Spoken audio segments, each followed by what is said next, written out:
There was also a Ford Escort driven by another veteran driver, Philip Kiriazi, navigated by Catherine Denise, one of the 5 ladies in the event.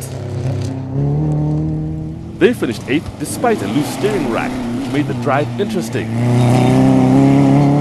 The Daihatsu Special driven by Adnan Suhail and Absalom Aswani was, as usual, going like a bullet, but they punctured on stage 3 and then got caught in iron tights dust and eventually finished a disappointing 6th.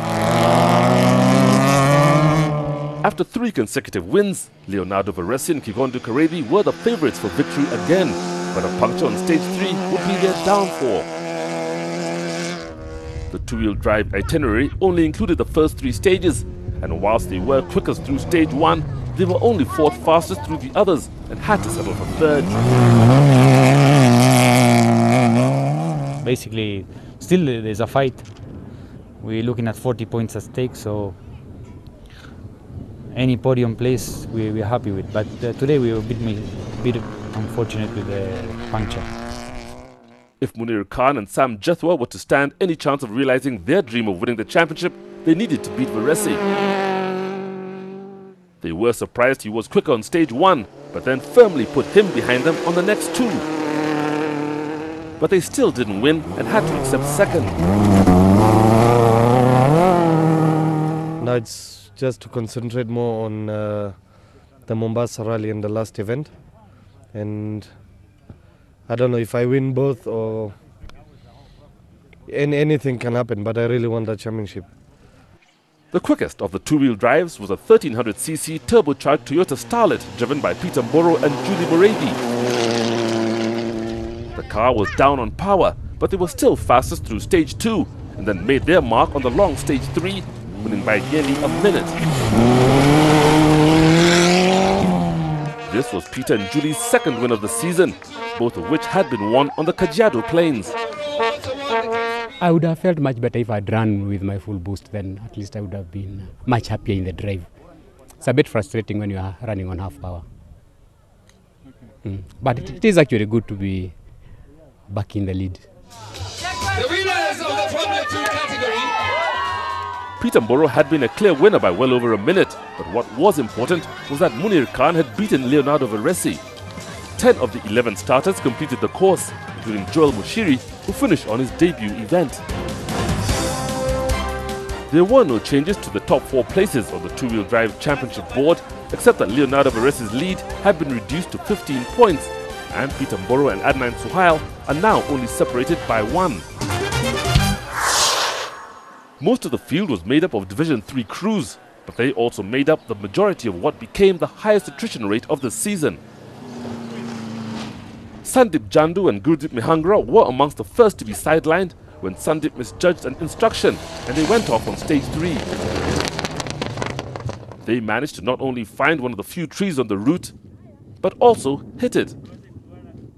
I called him ditch, serious ditch, but unfortunately he thought it's the ditch which was the earlier on. He braked and the car just took off and we hit this tree here. This was Fahaz Khan's 2nd outing in the Evo 8, and for the first time, his father had relinquished the navigator's seat, which was now occupied by Fahaz's brother Imran, who had especially flown all the way from Scotland to take part. I've flown from Edinburgh to Amsterdam, waited for 2 hours, got into Nairobi at JKI, Fuzzy picked me up, straight on to Recce, and at 7 o'clock that's when I met the family. And I do leave tonight, so yes, I did come for his rally. They were having a sensible drive, not taking any risks, just wanting to get to the end and were comfortable in 16th place when the engine blew. The most spectacular exit went to Hardip Resi and Ravi Soni. They were clawing their way back up the leaderboard after a puncture, which meant they were driving on the limit, but it all got out of hand.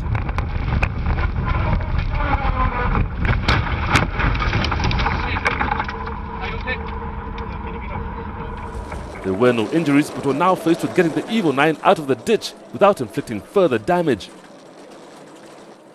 For Charles Hinga and Norris Ongalo, this was a perfect rally on which to become more familiar with the handling of the Evo 7, but in the process found they were off the pace. By the halfway point, they were at the bottom of the leaderboard following a puncture that had taken 6 minutes to change. What happens that immediately after we changed the tire, then we realized that the intercom wire was actually trapped in the tire. So now again we had to remove the tire so as to free the intercom wire. On the second half of the rally, they punctured again, and it became the most frustrating puncture change ever. First, they struggled to get the car up. Then it fell off the jack. Eventually, it took 16 minutes, and they went on to finish last. The favourites to win Division 3 were Imran Mughal and Sufi Govani, who early in the rally were in amongst the top 10, but then they punctured, dropping them to 14th. But their biggest problem were the jumps. We took a jump too fast in the first stage, and my navigator went ouch, and I think I ruined her back or something, and she was just in pain. So eventually just had to take it easy. All through all the jumps, we've just backed off. Despite puncturing again on the second loop of the stages, they managed to climb 2 places up the leaderboard to 12th. Shazza Anwar and Job Jiru's hybrid Subaru pickup found the going hard work, not having the power needed. Behind the wheel, it must have been frustrating, and finishing 10th was the best they could do. Jaswinder and Ravi Chana continued to push their GT4 as fast as they could, but were driving defensively to recover the time lost with the puncture. They'd also lost third gear, and all in all, finishing 9th was a good result. Through the latter part of the event, the 2 GT4s were running in tandem, with Jasmine Chana and George Roge always on the lookout for Jaswinder's dust ahead of them. Earlier in the event, they'd punctured and bent a rear arm, but with Jaswinder having problems, they became evenly matched. But it was Jasmeet in front, and only by 13 seconds. They finished 8th to claim 3rd in Division 3. As anticipated, Adin Haak and Peter Stone continued to put in an impressive performance, overhauling car after car. They climbed 3 places up the leaderboard to finish 7th, their best ever result, and 2nd in Division 3 was Academic. Rajiv Barij and Raju Chaga were not only 2 minutes ahead of their nearest Division 3 rivals, but were in amongst the leaders. They took the division win, making the pundits sit up and take notice. We're hoping to secure a sponsorship for next year and do the whole championship, and then go for a top 5 in the championship next year. On the Division 3 table, Galib Haji, who had not taken part, still has a commanding lead, 100 points ahead of Shazza Anwar.